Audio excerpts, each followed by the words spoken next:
If you've ever tried to figure out how big your SPCC secondary containment needs to be, you probably wondered, do I have to make it 100 or 110% of my tank? Do I need to account for rainfall too? Maybe you're installing a new tank or updating your documentation and trying to make sure that your containment areas are set up right. And like most things in the SPCC world, the answer isn't black and white. We get this question all the time, and we've talked with other environmental professionals, engineers, state regulators, and EPA inspectors about this. And depending on who you talk to, you'll probably hear a few different things. So let's walk through our understanding of the situation and what we believe the right answer to be, so you can understand and make good decisions moving forward with your secondary containment needs. Hey there, this is Dennis Ruhlin with Resource Management Associates, your environmental experts. We've been in business since 1992, and since then we've done a lot of SPCC work. So before we get into the thick of this, if you need help with anything SPCC related, reach out and we'll see if we can help.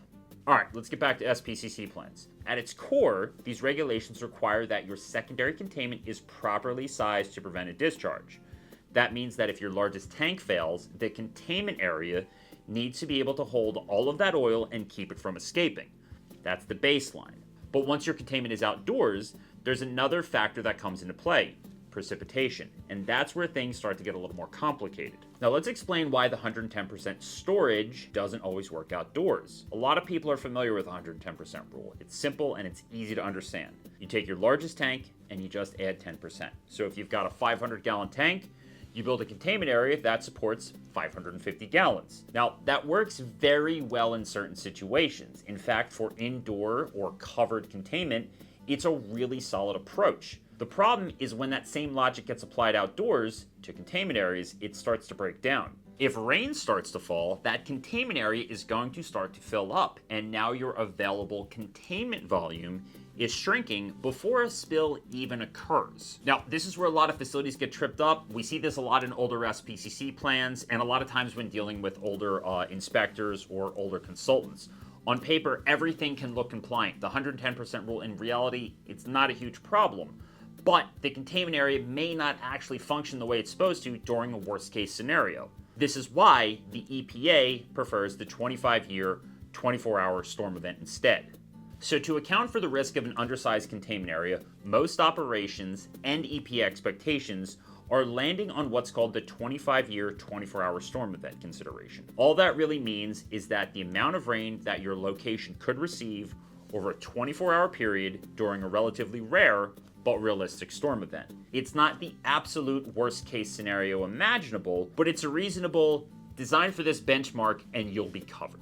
Now, for outdoor containment, the 25-year, 24-hour storm event is generally what the EPA expects you to consider for secondary containment. Let's use that example again, and let's say that you've got the same 500-gallon tank. Let's say you've got one containment area for 550 gallons using the 110% rule. Your second containment area for another 500-gallon tank is about 4 feet by 8 foot. If that area fills with just 6 inches of rainwater, you're already looking at roughly 120 gallons of volume being occupied just by rain.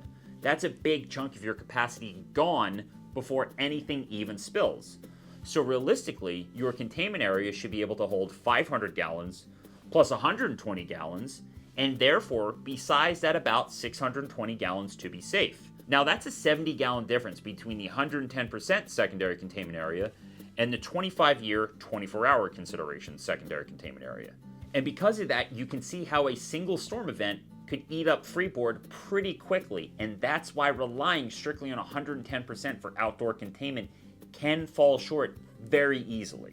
But again, the 110% rule can still make a lot of sense. It's not wrong in any degree, it just has its place. If your containment is fully indoors or fully covered and protected from rainfall, 110% is typically a practical and widely accepted approach for a secondary containment area.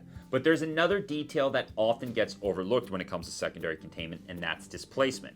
So if you've got multiple tanks sitting inside a containment area, those tanks are also taking up space.